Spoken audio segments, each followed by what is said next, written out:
जय श्री राम दोस्तों, कैसे हैं आप लोग। आई होप आप लोग स्वस्थ होंगे, मस्त होंगे और श्री राम जी हनुमान जी हमेशा आप पर कृपा बनाए रखे। मेरी हमेशा उनसे यही प्रार्थना रहती है। जिस तरीके से उन्होंने मेरी इच्छा, मेरी विश और लोगों की विश पूरी करी है, आप लोगों की भी पूरी करे।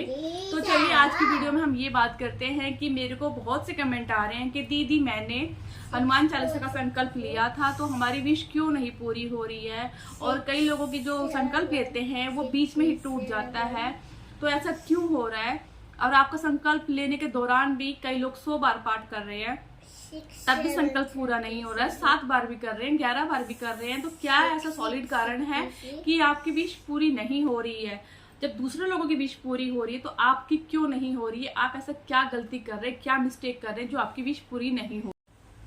तो ऐसा बिल्कुल नहीं है कि आप हनुमान चालीसा कर रहे हैं तब भी आपका संकल्प पूरा नहीं हो रहा। तो कहीं ना कहीं आप ही मिस्टेक कर रहे हैं, आपसे कहीं ना कहीं गलती हो रही है या कोई कारण है, सॉलिड कारण है जिसकी वजह से आपका संकल्प का फल आपको नहीं मिल रहा है। तो आज की वीडियो में हम यही बात करेंगे। तो आप वीडियो फुल वॉच कीजिएगा, क्योंकि आप वीडियो फुल देखते नहीं हैं और हनुमान चालीसा का पाठ स्टार्ट कर देते हैं और कहीं ना कहीं छोटी सी गलती हो जाती है तो आपका संकल्प बेकार जाता है, संकल्प आपका पूरा नहीं होता है। और हनुमान चालीसा जो पढ़ता है उसका भी जरूर पूरा होता है, क्योंकि हनुमान चालीसा में बहुत ही ज्यादा शक्ति है, बहुत ही ज्यादा शक्ति है। कहा जाता है जो 7 बार पाठ कर कोई छोटी बंदी महासुख होई, जो पढ़े हनुमान चालीसा हो सिद्धि साकी गोरी सा। तो 100 बार जिसने ये पाठ कर लिया वो सभी बंधनों से मुक्त हो जाता है। सभी बंधनों से मुक्त होने का मतलब है जैसे उसके शरीर पर कोई भी साया होता है या भूत प्रेत का साया होता है तो वो उससे मुक्त हो जाता है और आपने जिस भी परेशानी के लिए अपनी विश मांगी होती है वो भी पूर्ण हो जाती है। तो चलिए आज ये वीडियो स्टार्ट करते हैं। और वीडियो स्टार्ट करने से मैं एक बार भगवान से पहले ही प्रे कर चुकी हूँ और फिर प्रे कर रही हूँ कि आप लोगों की विश जरूर भगवान पूरी करें। और आप ये वीडियो फुल वॉच कीजिएगा, क्योंकि आप फुल वॉच नहीं करते हैं तो आप कमेंट में पूछते हैं, कमेंट में पूरी बात नहीं बताई जा सकती। जो एक वीडियो आप देखकर आप समझ सकते हैं और कमेंट में इतना नहीं समझ सकते। कभी कभी कमेंट मेरे को इस तरीके से भी आ जाते हैं कि मुझे वो कमेंट समझ ही नहीं आता कि आप मुझसे क्या कहना चाहते हैं। तो आप इस वीडियो को फुल वॉच कीजिएगा। तो चलिए वीडियो स्टार्ट करते हैं। जय श्री राम। तो सबसे पहला, अगर आप किसी भी पाठ का संकल्प ले रहे हैं, जैसे हनुमान चालीसा पाठ का आपने संकल्प लिया, 7 दिन का संकल्प लिया, तो मैं आपको विधि दोबारा से बता देती हूँ क्या करना है। आप सबसे पहले अपना एक टाइम फिक्स कर लीजिए, क्योंकि हनुमान चालीसा पढ़ते हैं तो आप एक टाइम फिक्स कर लीजिए। अगर सुबह आप कर रहे हैं 6 बजे तो आप रोज सुबह 6 बजे ही करेंगे। अगर शाम को 7 बजे के बाद कर रहे हैं तो आप 7 बजे के बाद ही करेंगे। ये नहीं है कि आपने संकल्प ले लिया है तो आप किसी भी टाइम कर सकते हैं, चाहे सुबह कर लिया चाहे शाम को कर लिया। अगर आप एक टाइम फिक्स कर लेना है, 7 बजे का टाइम है तो 7 बजे ही करना है। दूसरा नियम है, आप अपने लिए एक साफ सुथरा आसन लेंगे। साफ सुथरा आसन लेना है, वो आसन सिर्फ आपको ही यूज करना है और कोई यूज नहीं करेगा। आसन लाल रंग का होना चाहिए, उसको आप अपने ही लिए रखना, क्योंकि दूसरा कोई यूज कर लेगा, दूसरा यूज करा हुआ आप आसन यूज करेंगे तो उसका फल आपको बिल्कुल नहीं लगेगा। तीसरा नियम है, हमेशा जब भी पाठ करेंगे तो आप नहा धोकर साफ सुथरे कपड़े पहन के ही आप पाठ करेंगे। हनुमान चालीसा तभी आप करेंगे। चौथा नियम है, आप ब्रह्मचर्य का पालन करेंगे। ब्रह्मचर्य का पालन मतलब जैसे कि आपने शनिवार को ही स्टार्ट करना है हनुमान चालीसा या मंगलवार को करना है, तो आप शनिवार को अगर कर रहे हैं तो शुक्रवार से ही रात से आप ब्रह्मचर्य का पालन करना स्टार्ट कर देंगे। और मुझे कमेंट में किसी ने पूछा था ब्रह्मचर्य मतलब किस तरीके से पालन करना है। हस्बैंड छू सकता है, हाँ आपको टच कर सकता है, आपसे कोई रिलेशन नहीं बनाना है। आप समझ रहे हैं मैं क्या कह रही हूँ। आपसे कोई फिजिकल रिलेशन आपका हस्बैंड नहीं बनाएगा, आपको टच कर रहा है, आप एक बेड पे सो सकते हैं और उससे ज्यादा कुछ नहीं। 5वां नियम है कि आप हनुमान जी को भोग जरूर लगाएंगे, क्योंकि भोग नहीं लगाएंगे तो आपकी पूजा अधूरी रह जाएगी। आपको भोग जरूर लगाना है। अगर आपके पास भोग लगाने के लिए, क्योंकि आप संकल्प ले रहे हैं तो भगवान जी को भोग तो लगाना ही है, क्योंकि बिना भोग लगाए आपकी पूजा स्वीकार नहीं होगी। तो भोग में आप किशमिश का भोग लगा सकते हैं, चने का लगा सकते हैं, गुड़ का लगा सकते हैं। और अगर आपके पास इसमें से कुछ भी नहीं है तो हनुमान जी को तुलसी के 2 पत्ते चढ़ाना बहुत ही जरूरी है। भोग के साथ उनके प्रसाद में आप हनुमान जी को तुलसी के 2 पत्ते भी चढ़ाएंगे, आपकी पूजा जरूर स्वीकार होगी। इन नियमों का अगर आप पालन करते हैं तो पूजा आपकी जरूर स्वीकार होगी। छठा नियम है, आप संकल्पित जल लेते हैं तो 1 लोटा अगर आप जल मंदिर में स्थापित करते हैं तो पहले ही दिन आपको उसका थोड़ा सा जल ग्रहण करना है और संकल्प लेना है और 3 बार ऐसे उबार के और अपनी विश बोल के भगवान जी के चरणों में समर्पित कर देना है। और उस लोटे के जल को रोज चेंज नहीं करना है, क्योंकि वो जल तो संकल्पित हो चुका है और उसको मंदिर में आपको स्थापित कर देना है। 7 दिन 21 दिन जितने दिन का भी आप संकल्प ले रहे हैं वो लोटे का जल उसी दिन उतने ही दिन वो मंदिर में रखा ही रहेगा, उसको छूना नहीं है बिल्कुल। हो सके तो आप उसको ढक के रख दीजिए, उसके अंदर 1 का सिक्का डाल दीजिए, उस पर कलावा बांध दीजिए। वो लोटा, वो जो जल है वो बहुत ही शुद्ध जल हो जाएगा और आपकी मनोकामना जरूर पूरी होएगी।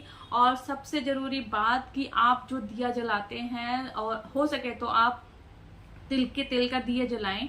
अगर आपके पास तिल का नहीं है तो आप देसी घी का दिया जला सकते हैं और उसको जलाना है जब तक आपका पाठ पूरा नहीं हो जाता, वो जलते रहना चाहिए। और जैसे कि आप दिवली में जलाते हैं या एक छोटी सी जोत जलाने की आती है, तो उसको जब भी आप जोत प्रज्वलित करेंगे तो उसको अच्छे से साफ करना है। साफ करने का मतलब ये है उसको अच्छे से धो लेना है, वॉश करना है कि उसके अंदर कहीं काला तो नहीं है, कालापन बिल्कुल नहीं होना चाहिए। तो जो प्रज्वलित करते हैं जिसमें जोल, वो बिल्कुल साफ सुथरी होनी चाहिए। और भगवान के लिए जिसमें आप भोग लगाएंगे उसको भी आप रोज साफ करेंगे, उसके अंदर ही भोग लगाएंगे, क्योंकि किसी भी व्यक्ति को अगर आप खाना खिला रहे हैं तो उसको आप बर्तन साफ सुथरा करके ही देते हैं ना। और ये जरूरी पॉइंट है, क्योंकि छोटी छोटी गलतियां हमसे हो जाती है और हमारी विश पूरी नहीं होती है, उससे हमें बहुत ही दुख होता है। और बहुत से लोग हैं जो 100 बार पाठ कर लेते हैं, 100 बार पाठ करना चाहते भी हैं। मुझे बहुत अच्छा लग रहा है कि आप लोग 100 बार पाठ करना चाह रहे हैं। मैंने भी 100 बार का पाठ किया था, वो सिर्फ एक ही दिन करना है। और आप चाहे इसको मंगलवार को कर सकते हैं या आप शनिवार को कर सकते हैं। मैंने ट्यूसडे को किया था और रात को ही किया था। इसमें बहुत समय लगता है, तो आप इतना हड़बड़ाएं नहीं। एक टाइम फिक्स कर लेना है कि आपको मॉर्निंग में करना है या नाइट में करना है। हो सके तो आप नाइट में करें, क्योंकि इसका फल नाइट में फलित ज्यादा होता है। और रात में आपके पास बहुत समय होता है, क्योंकि सुबह ऐसा होता है कि सब लोग जग जाते हैं, घर में रहते हैं और हड़बड़ में शोर शराबा बहुत रहता है, बच्चे रहते हैं, तो वो आपको भी बीच में डिस्टरबेंस होती है। इसलिए आप अगर 100 बार का संकल्प ले रहे हैं तो रात को ही लें। आप घर में सबको खाना खिला दें, बच्चों को सुला दें, आप तसल्ली से बैठकर हनुमान चालीसा का पाठ कर रहे हैं। रट्टा बिल्कुल नहीं मारना है।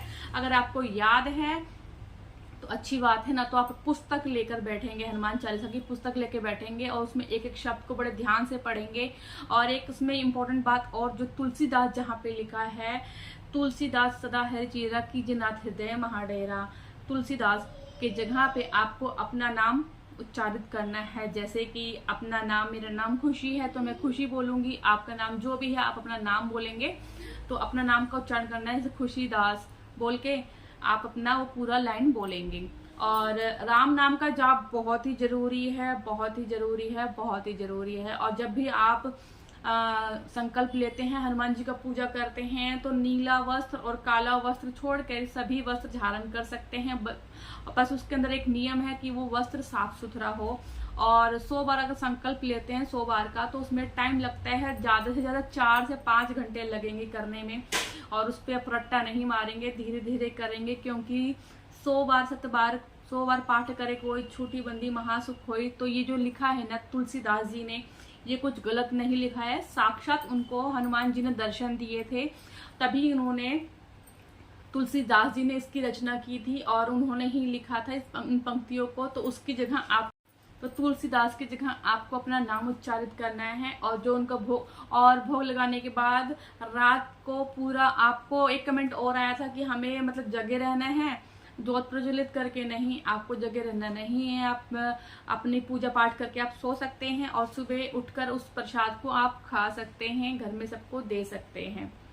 एक इम्पोर्टेंट बात और बता देती हूँ, एक सॉलिड रीज़न ये भी है कि आपकी विश पूरी नहीं होती है। एक कारण ये भी हो सकता है, वीडियो थोड़ी लंबी हो जाएगी, प्लीज़ आप ज़रूर देखना, क्योंकि मैं चाहती हूँ कि आप संकल्प ले रहे हैं तो आपका संकल्प जरूर पूरा हो, क्योंकि हर कोई चाहता है, हर कोई इंसान चाहता है कि हमारे जीवन में सुख समृद्धि हो, पैसे हो, सब कुछ हो, संतान हो। जो इंसान चाहता है तो अपनी इच्छा को पूरी करने के लिए वो हनुमान चालीसा का संकल्प लेता है। तो मैं यही चाहती हूँ कि आप ये वीडियो पूरा देखेंगे, थोड़ी सी बड़ी हो जाएगी बट ये है कि इसका सॉल्यूशन निकल जाएगा आपकी लाइफ में, और आप जो चाहते हैं अगर वो पूरा हो जाएगा तो इससे अच्छी बड़ी बात कोई नहीं हो सकती मेरे लिए। और मेरे को बहुत खुशी होगी कि आप जो इस कार्य की, आप जिस सिद्धि के लिए आपने संकल्प लिया था और वो आपका पूरा हो गया, इससे मेरे को भी बहुत ज़्यादा खुशी होती है जब आपके कमेंट आते हैं कि हाँ हमने किया था, हमारा पूरा हो गया।